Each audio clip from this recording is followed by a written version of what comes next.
Hi, welcome to the Progressive Update. This episode, I will cover two main uh, stories, two major stories. One is the Amazon forest fire, which is not just one fire, it's tens of thousands of fires that were started independently and caused conflagration. Those fires were started purposefully by mining companies and all kinds of um, land grabbers and so forth in Brazil due to the weakening of the uh, environmental laws on purpose by Jair Bolsonaro, the president. Um, it's extremely it's extremely disturbing because it may have ramifications that are irreversible for the future. I will get a little bit more into it. The second topic is Bernie Sanders has come out with a bunch of very comprehensive policies, and now he's leading the field in terms of providing uh, actual policies on the ground to address uh, labor rights and the latest, the Green New Deal, which I'm going to cover in a little bit. I think Warren is no longer in the lead in terms of providing actual solutions, and it's very clear. All right, so basically the forest fires in the Amazon, it's unprecedented in its scope.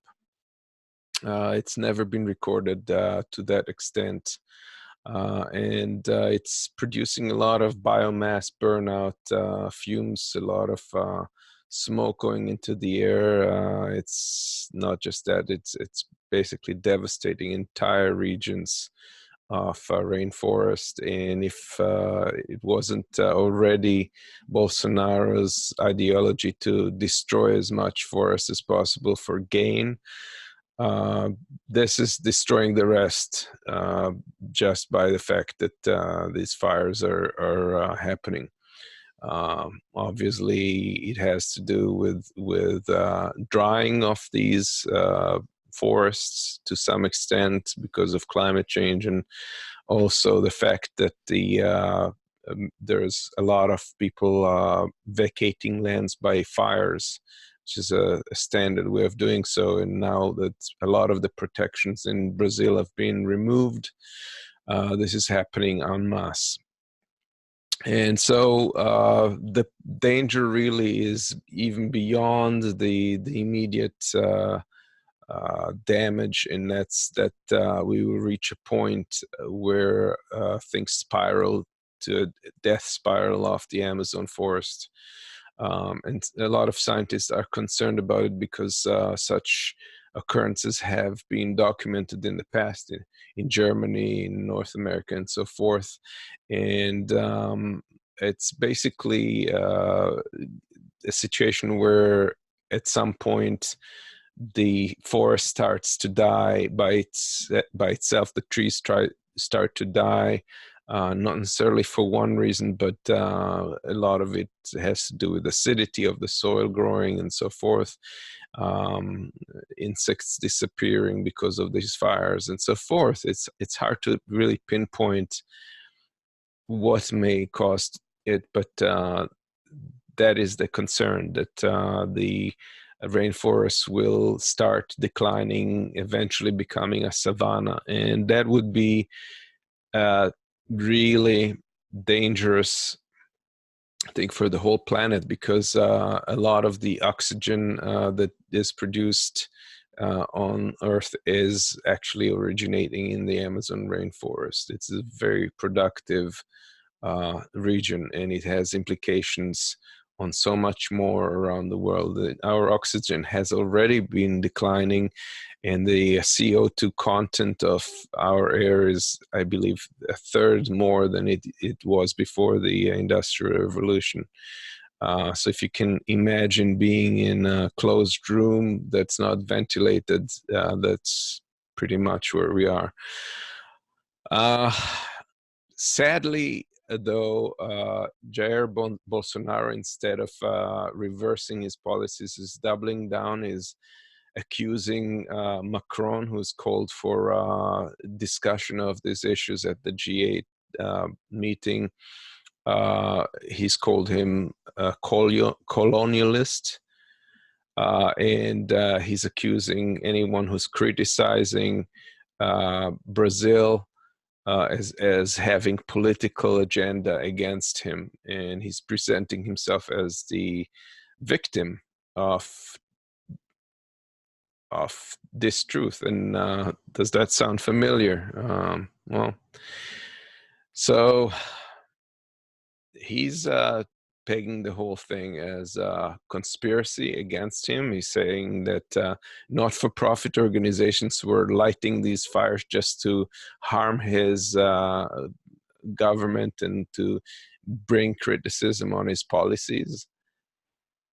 And it shows you how one person that's weakening the laws and causing a lot of rhetoric accusations can just completely destroy an entire region and start causing things to happen on their own. Like, it's basically like throwing a stone in a glacier and starting an avalanche.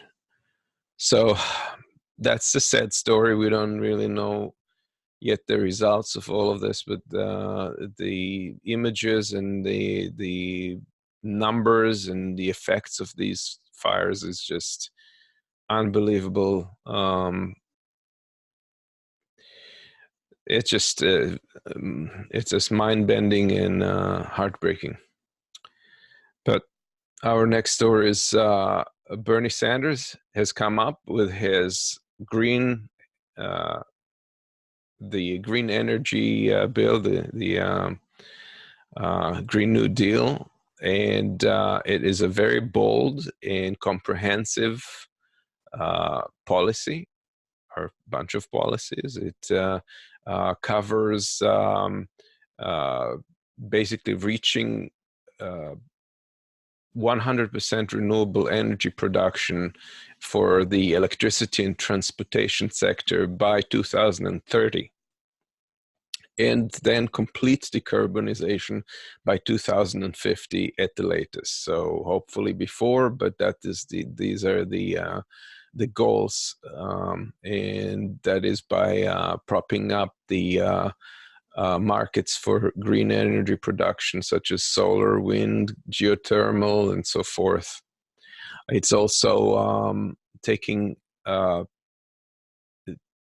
perspective that is going to end unemployment and by creating 20 million new union jobs that will be required to create this new infrastructure. And that includes steel and auto manufacturing, construction, energy efficiency retrofitting, coding, server farms, renewable power plants, and all this stuff that will be needed in order to achieve those goals. Sustainable agriculture, engineering. And so there's going to be a lot of jobs created. The goal is to reach 20 million jobs in the US. Basically, there is a proposed $16.3 trillion of public investment in order to achieve these things. And the money is actually proposed to be collected from the fossil fuel industry through litigation, through removing the subsidies they're getting huge subsidies from the government to produce fossil fuel. And basically using actually free energy, which couldn't be any better. Once you create the infrastructure, you harvest energy at no additional cost. There's no mining required. There's no drilling or any other activity, transportation, or so forth. So there's huge savings, basically, that are incorporated in it. The entire bill is projected to be cost neutral by 15 years. So in other words, it would break even in 15 years. And there's been some economists that have studied these proposals, and they believe that that is the case. It is also going to focus on indigenous societies that usually bore the brunt of things, especially at the frontier of climate change. Poor communities are going to be mostly affected, and so there is a focus on countering that. There's a focus on countering the transition that fossil fuel workers will have to undergo in order to retrain, or in order to basically retrofit themselves to this new economy. So they're not just letting everybody like flail in the wind. They're actually going to provide 5 years of guaranteed health care coverage and pay while they're being retrained and getting new positions. And that is a very significant thing if you are to beat Trump with his untruthful rhetoric that he's going to help coal workers and so forth by propping up the coal industry. Well, we've seen that is not working. It can't work. And so these people are now, according to these policies, going to get actual real help, and in the process become productive in terms of transforming our energy to a greener form. It's also declaring, the policies are going to declare the climate change or climate crisis as a national emergency, which is important because that will grant the president additional flexibility in terms of providing certain policies that may otherwise receive opposition from conservatives in the Senate and Congress. So it is an important part of this.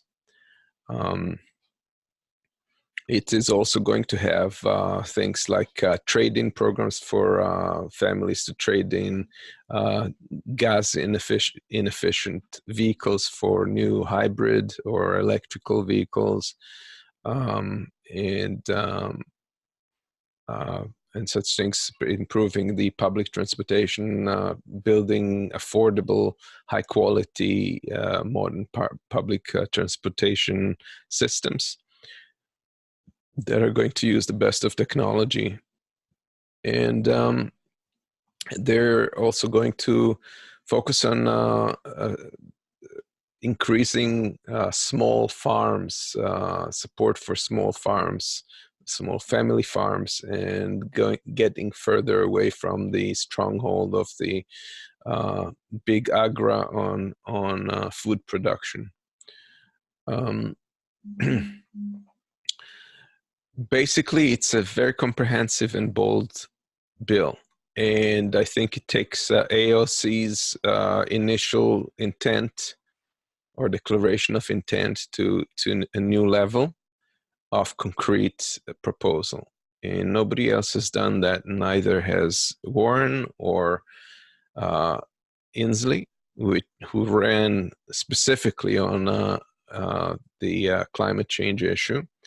But this is the next level, and I don't see right now anybody else in this race that is taking global climate change as seriously as Bernie Sanders. Obviously, he's declaring all fossil fuels as not part of the solution, but part of the problem, including natural gas. And we've learned just recently from a study that re-examined the carbon in the atmosphere and the increase of methane, and concluded that most of the methane increase in the last decade was due to fracking in North America, Canada, and the US. And methane, as you know, is a huge problem because it's 84 times more impactful than carbon dioxide in the short term. It goes away after a while, but it is much more significant in terms of the damage in the short term. So if we're not careful, we're just by methane we can just increase the point of global warming to beyond the threshold for irreversible spiraling out. And that is the main concern. So fracking has done a lot of damage, and Biden's claim that natural gas is a good bridge fuel is completely bunk. Unfortunately, it's not working. And so we need to really completely divest from these types of energy. In a lot of the country, including in New Jersey, we're still building facilities to process natural gas and so forth. And that's just based on the information that we're getting. It's becoming more and more evident that this is a criminal activity of actually actively destroying the environment knowingly. And I think that's something that everybody should contemplate. So this Green New Deal is making away with all the fossil fuels in a span of a few years in order to convert and completely re-energize our economy, rebuild the economy, strengthen it. And it's basically a bill for growth. It's not something where it is just going to cost us. It's rebuilding our own position in the world, our leadership, working class, communities, those that are going to be affected by climate change. It is basically a very optimistic bill. So that's it for this week. I just wanted to update you guys on all of this. If you like this content and this channel, please subscribe below. You can click the subscribe button, and don't forget to click on the bell next to it that actually informs you when there's new material. And I guess we'll see you around here. I'm going to be traveling to Israel, my home country, where I am going to participate in the elections. There's a progressive party there called Meretz that I'm hoping to support, and we'll see what happens. Hopefully, this time around, Netanyahu is not going to make the next coalition to build it. So stay tuned, and I may record something overseas and post it. We'll see. Okay, talk to you later, and don't forget to share and subscribe. Bye-bye.